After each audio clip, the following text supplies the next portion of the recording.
Hi guys, in this video we'll be looking at the anatomy of the inguinal canal. So what exactly is the inguinal canal? Is an oblique intermuscular passage in the groin. So that is what the inguinal canal is. It is a natural passage present in the body of both male and female, and this helps in actually it's present for the passage of the testis from the abdomen to the scrotum.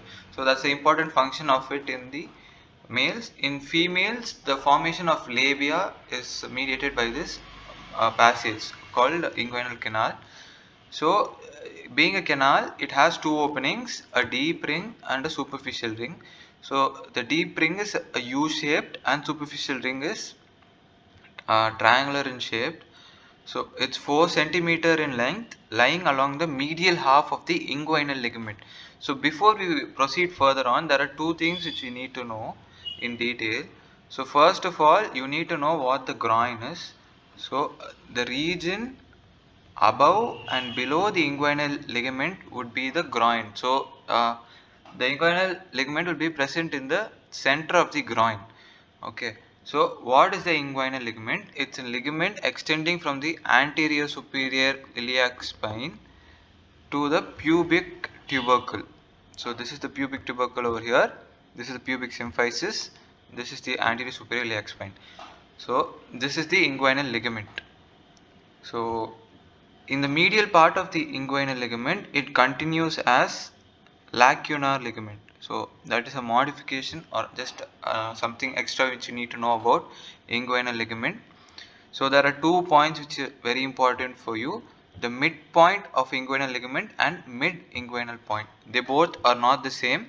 So the pink one is the midpoint of inguinal ligament, which is the center point between the anterior superior iliac spine and the pubic tubercle. The mid-inguinal point is the center point between the anterior superior iliac spine and the pubic symphysis, shown in blue color. So the mid-inguinal point is a surface marking for the deep ring. Okay. So knowing that, I just wanted to show you a picture of this inguinal canal. So this is the deep ring over here, and this is the superficial ring over here. This is the modified part of the inguinal ligament, also known as the lacunar ligament. So other things are, you need to know this Hasselbalch's triangle. So the Hasselbalch's triangle I am going to draw here in blue or pink color. So this is the Hasselbalch's triangle.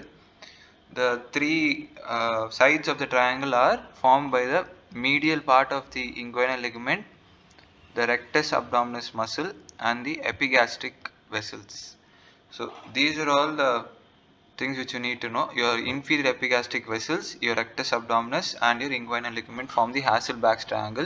Another important anatomical feature which you need to know. Other than that, you need to know this is a deep ring and superficial ring. So one more important thing which you need to know is the layers of the abdomen, which is the anterior layers and which are the posterior layers. So if you take a cross section of the abdomen, it like a piece of cake, these are the different layers of the abdomen. So first of all, you have skin, followed by subcutaneous fat or campus fascia, and then membranous fascia or scarpa's fascia, external oblique, internal oblique, transverse abdominis. These are all the most important structures which are present in the anterior part of the abdominal wall. So the posterior, once you come to fascia transversalis, it's posterior compared to the obliques and the campus fascia and scarpa's fascia. This is a thick fascia compared to this previous ones, and finally you have the parietal peritoneum. So these are the layers of the abdomen, very important to discuss the different surfaces of the inguinal canal. So the anterior structures over here will form the anterior part of the inguinal canal. The posterior structures like fascia transversalis will form the posterior structure of the inguinal canal. So the different features which you're supposed to know about the inguinal canal, first of all, are the deep ring and the superficial ring. So the deep ring is posteriorly placed laterally. It's a U-shaped defect in the fascia transversalis. So this is the deep ring. Okay. The surface marking of this is half an inch upper to inguinal ligament on mid inguinal point. Is the surface marking of this deep ring. Moving on to superficial ring, it is placed anteromedially. It's triangular in shape. It's the defect in external oblique aponeurosis. So this aponeurosis is nothing but the attachment of the external oblique muscle. It doesn't go and attaches a tendon. It splits into an aponeurosis like fascia and goes and attaches itself. So a defect in that is the superficial ring. It's shown here by this dotted line, green circle. Okay, moving on to the canal proper. So first of all, you need to know the boundaries of the canal posterolaterally by the deep ring, anteromedially by the superficial ring, and all of this is present in the medial half of the inguinal ligament. So this is the medial half of the inguinal ligament, and this is where the inguinal canal is present. So the different surfaces. So if you see, this is the inguinal canal. So this will be the roof, this will be the floor, and towards the superficial side you have the anterior and posterior surfaces. So you need to know the different muscles which make up this canal. It's an intermuscular passage. So the various muscles are very important. I have found a mnemonic, like I found it online. So it's double malt, so 2 M's, 2 A's, 2 L's and 2 T's. So the order in which you're supposed to move would be like this, in a clockwise direction from roof to anterior, floor to posterior surface. So the roof is made of two muscles, the internal oblique and transverse abdominis. A little bit by the fascia transverse also is present, and then anteriorly you have two aponeurosis, the external oblique aponeurosis and internal oblique aponeurosis. Primarily it's the external oblique aponeurosis reinforced by the internal oblique aponeurosis. The floor is by two ligaments, so the inguinal ligament and the lacunar ligament, which is a continuation which goes and attaches itself to the medial part of the inguinal ligament, and posteriorly you have two T's. So one T is the transversalis fascia, which is said in the layers of the abdomen. Another one is conjoint tendon. Conjoint tendon is nothing but the insertion of internal oblique and transverse abdominis combined together and form a tendon known as conjoint tendon. This is supplied by the ilioinguinal nerve. Another important thing which you need to know.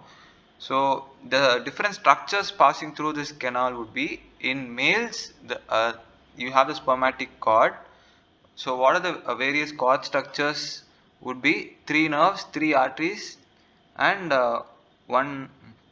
four other things. So the main nerves passing through the cord would be your ilioinguinal nerve and sympathetic chain. This genital branch of genital femoral nerve also passes through the inguinal canal. And then 3 arteries which you need to know are the testicular artery, the cremastic artery, and artery to ductus deferens. And finally, the 4 different structures other than this which are present in the cord are your ductus deferens, your pampiniform plexus of veins, your remains of processus vaginalis, and your lymphatics. So these are all the structures passing through the canal in males. In female, it's only the round ligament of the uterus. So another last important part of the anatomy of inguinal canal will be the mechanisms preventing herniation. So since this is an intermuscular passage, there is a chance of herniation of bowel through this passage due to the weakening of muscles naturally. So to prevent all of that, the inguinal canal has few mechanisms. So the main mechanism is the flap valve mechanism. So what this flap valve is, the canal is not placed horizontally, it's placed obliquely, so that it's very hard for the contents of the bowel to herniate through it. Secondly, the shutter mechanism. So the attachments of the internal oblique in the inguinal canal makes it like a shutter and prevents the entry of any other contents like your bowel or mesentery through it. And then your external oblique has your slit valve mechanism. So it wraps around the inguinal canal, and when it's stretched, it prevents the herniation of anything through it. Finally, the ball valve mechanism is mediated via the cremasteric muscle. So the cremasteric muscle on tightening goes and blocks the canal, so it prevents the entry of any hernia contents. So this is the basic anatomy of the inguinal region which you need to know.